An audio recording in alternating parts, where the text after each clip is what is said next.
Hey guys, welcome to my channel current velocity. So Bakido manga के इस part में हम देखेंगे कि मुसाशी मियामोटो की अनकॉन्शियस बॉडी का क्या हुआ, और साथ ही हम बाकीडो मांगा की अगली आर्क के इंट्रोडक्शन को भी देखेंगे, जिसे ग्रैंड सुमो आर्क या फिर नोमिनो सोक्यूने आर्क भी कहा जाता है। सो वीडियो पसंद आए तो लाइक कर देना, और मूड बन जाए तो चैनल को सब्सक्राइब तो कर ही देना। सो बाकीडो मांगा का पार्ट 37 शुरू होता है। टोक्यो डोम अरीना के बाहर असिस्टेंट कमिश्नर को पता चलता है कि मुसाशी मियामोटो बिल्कुल अलग ही तरह से मारे गए। अरीना के अंदर सभी लोगों ने मुसाशी मियामोटो की आत्मा को बाहर निकलते हुए देखा था, जिस पर कमिश्नर कहता है, सो अब हमें क्या करना चाहिए? हम लोग तो हजारों लोगों को लेकर आए थे मियामोटो को पकड़ने के लिए। फाइटिंग अरीना के अंदर हम देखते हैं मियामोटो की बॉडी अनकॉन्शियस जमीन पर पड़ी होती है, जिस पर बाकी साबुको टोकुगावा से कहता है, साबुको आंटी आपका थैंक यू। जिस पर साबुको कहती है कि हमने दूर की नहीं सोची थी, मियामोटो की आत्मा काफी समय से इस दुनिया में रह रही थी। मुझे थोड़ा बहुत तो आइडिया था कि मियामोटो इस दुनिया में क्या करेंगे, तब भी हम उन्हें नहीं रोक सके। क्या हो अगर एक बड़े से खूंखार मॉन्स्टर को शहर में छोड़ दिया जाए? हम जानते हैं आगे क्या होगा, फिर भी हम लोग क्यूरियोसिटी में जीते रहते हैं, और ये सब मेरी वजह से ही हुआ है। हमने जो किया है इसकी सजा 1000 डेथ के बराबर होती है। जिस पर बाकी कहता है, हमारी भी मियामोटो से कुछ उम्मीदें थीं, भले ही हम डर रहे थे। हमने उन्हें खुद से लड़ने के लिए इनवाइट किया, और हमने ये कंफर्म किया कि वो असली मुसाशी मियामोटो हैं या फिर नहीं। और हमें पता चला कि वो इस दुनिया के लिए कितने ब्रूटल हैं, और हमारी वजह से ही वो इस दुनिया में काफी ज्यादा अकेले थे।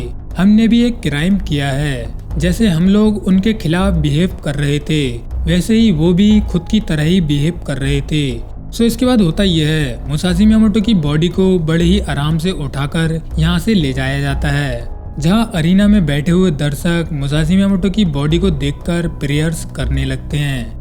जिस पर टोकुगावा सभी से एक माइक के जरिए कहते हैं, सभी लोग ये जान लो कि ये मुसाशी मियामोटो का कोई अंतिम संस्कार नहीं है। आप लोग मुसाशी मियामोटो के फेयरवेल के लिए अटेंशन पोजीशन में खड़े हो सकते हैं, जिससे हम उन्हें अच्छे से अलविदा कह सकते हैं। सो इसके बाद मियामोटो की बॉडी को एक एम्बुलेंस में रख के टोक्यो रिसर्च फैसिलिटी में ले जाया जाता है, जहाँ पर मियामोटो की अनकॉन्शियस बॉडी को एक क्रायोजेनिक चैम्बर में रख दिया जाता है, जिसमें लिक्विड नाइट्रोजन और एसेंशियल न्यूट्रिशंस को डाला जा रहा होता है। इन सिंपल टर्म्स, मियामोटो की बॉडी हमेशा अनकॉन्शियस जिंदा रहेगी। सो इसीलिए टोकुगावा बहुत ही ज्यादा खुश होते हुए डॉक्टर्स को थैंक यू कहते हैं। लेकिन एक डॉक्टर नोनोमुरा टोकुगावा से भी ज्यादा खुश होता है कि एक लीजेंड की बॉडी उनके साथ इस रिसर्च लैब में रह रही है। सो इसके बाद मियामोटो की बॉडी इस क्रायोजेनिक चैम्बर में धीरे धीरे फ्रीज होना शुरू हो जाती है, जिस पर डॉक्टर नोनोमुरा सभी को बताते हैं, हमने मुसाशी मियामोटो की बॉडी को प्रिजर्व करने के लिए लिक्विड नाइट्रोजन का यूज किया है। अगले हर 24 घंटे में इस चैम्बर का टेम्परेचर 2 डिग्री नीचे गिरता जाएगा, और आज पूरे 5 दिन हो गए हैं प्रिजर्वेशन को शुरू किए हुए, और अब इसका टेम्परेचर -10 डिग्री तक पहुंच चुका है, और हमारा गोल है टेम्परेचर को -196 डिग्री तक पहुंचाना, जिसमें पूरे 5 हफ्ते लग जाएंगे। जिस पर टोकुगावा अंडरग्राउंड फाइटर्स से कहते हैं, जैसे कि आप लोग देख रहे हो मुसाशी मियामोटो हमारे साथ ही रहेंगे। जिस पर सुनेगु कुरेहा टोकुगावा से कहता है कि आप ऐसा इसलिए कर रहे हैं कि आप फ्यूचर में उन्हें फिर से रिवाइव कर सकें। जिस पर बाकी कहता है, मियामोटो मुसाशी, मुझे इससे कोई भी परेशानी नहीं है, मगर आप फ्यूचर में उन्हें फिर से रिवाइव करने वाले हो जब कोई नया फाइटर यहाँ पर आ जाएगा। मुसाशी मियामोटो की बॉडी का इस तरह से आप गलत यूज कर रहे हो। जिस पर टोकुगावा कहते हैं, क्या मुसाशी मियामोटो मर चुके हैं या फिर मुसाशी मियामोटो कहीं और जिंदा हैं? हमारे लिए ये कहना ठीक नहीं होगा। हमारे पास यहाँ पर जो है मुसाशी मियामोटो की डेड बॉडी नहीं है। क्या मैं उनका अंतिम संस्कार करने दूंगा? बिल्कुल नहीं। लीजेंडरी मुसाशी मियामोटो कभी भी वापस आ सकते हैं, और हम उनकी बॉडी को हमेशा इसी तरह से संभाल कर रखेंगे। खैर, ऐसा सुनने के बाद सभी फाइटर्स यहाँ से जाने लगते हैं, लेकिन टोकुगावा बाकी को रोकते हुए कहते हैं, बाकी मुझे तुम्हें कुछ दिखाना है, आओ मेरे साथ चलो।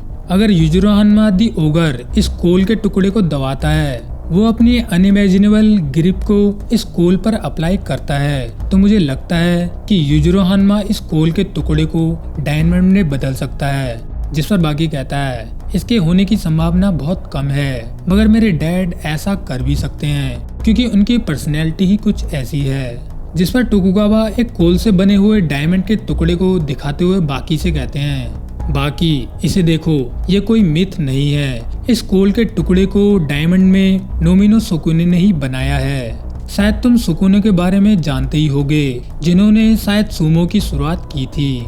जिस पर बाकी कहता है, नोमिनो सुकुने जापान का सबसे पहला ऑफिशियल मैच, एक बेयर हैंडेड लड़ाई का कॉन्टेस्ट, और वो उस कॉन्टेस्ट के विनर थे। बूढ़े आदमी टोकुगावा, क्या आप नोमिनो सुकुने का क्लोन बनाने की तो नहीं सोच रहे? जिस पर टोकुगावा कहते हैं, इसे देखो, ये डायमंड कभी एक कोल का टुकड़ा हुआ करता था। हाँ, वही कोल का टुकड़ा जिसे तुम कहीं से भी ले सकते हो। नोमिनो सुकुने की मॉन्स्टरस ग्रिप ने अपने हाथों के दबाव से इस कोल को डायमंड में बदला था। जिस पर बाकी कहता है, क्या सच में ये डायमंड कोल से बना है? ना, ऐसा हो ही नहीं सकता, इम्पॉसिबल।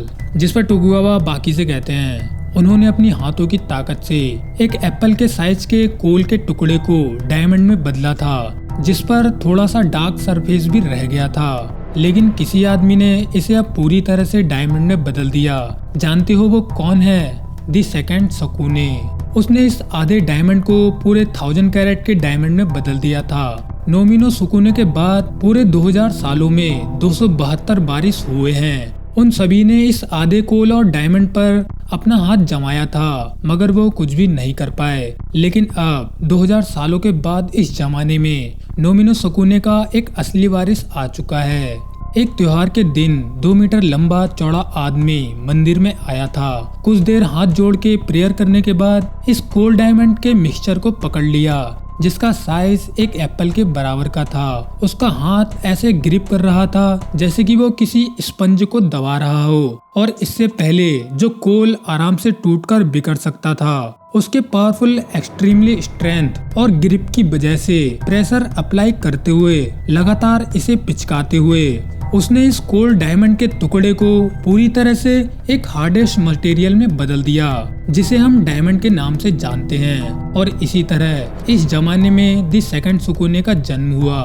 रिकीसी किसे कहते हैं? पावरफुल आदमी को रिकीसी कहा जाता है। रुको, सुमो के बारे में आप जो कह रहे हो ये बहुत बड़ा क्लेम है। क्या लगता है एक रिकीसी कितना ताकतवर होता है एक एवरेज इंसान के कंपैरिजन में? एक मार्शल आर्टिस्ट के कंपैरिजन में रिकीसी कितने ताकतवर होते होंगे? हाँ, हमने पहले भी कई सारे रिकीसीज को फाइटिंग रिंग में जाते हुए देखा है, जिनका रिजल्ट बिल्कुल भी अच्छा नहीं था। मगर सच में रिकीसी कितने ताकतवर होते होंगे? जिन फेमस रिकीसीज को आपने देखा है वो कोई असली रिकीसी नहीं है। उनमें और असली सुमो रेसलर के बीच जमीन आसमान का फर्क होता है। May be 10 second average. ये बहुत रेयर है कि एक सुमो मैच पूरे 1 मिनट तक चल जाए। एक प्रो बॉक्सिंग मैच जिसका राउंड लगभग 3 मिनट तक चलता है, एक MMA का मैच लगभग 15 से 25 मिनट तक चलता है। लेकिन 10 सेकंड, इस दुनिया की दूरी इतनी ही है। एक रनिंग स्प्रिंटिंग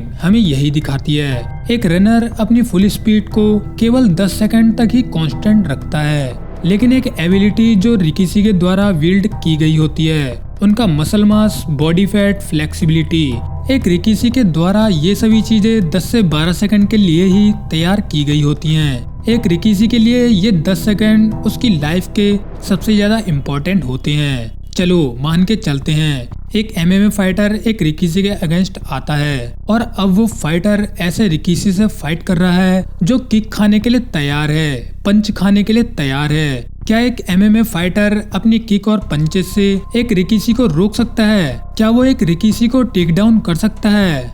आपने कभी सोचा क्यों ये सुमो लॉन्ग रनिंग नहीं करते? क्यों उनके पास कोई भी सिक्स पैक्स नहीं होते? क्यों वो इतने ज्यादा खाते हैं? क्यों वो कटिंग एज शूज नहीं पहनते? क्यों यहाँ पर एक स्टार्टिंग फायर नहीं होती? ये एक मिस्टीरियस राउंड जंगल है जहाँ ये सुमो रेसलर फाइट करते हैं। जिन बेयर हैंडेड ताकतवर आदमियों को रिकीसी कहा जाता है, खैर यहीं पर बाकिडो मागा का पार्ट 37 एंड हो जाता है और अब मिलते हैं बाकिडो मागा की ग्रैंड सुमो आर्क यानी कि सुकुनिया आर्क में। So tata bye bye, take care.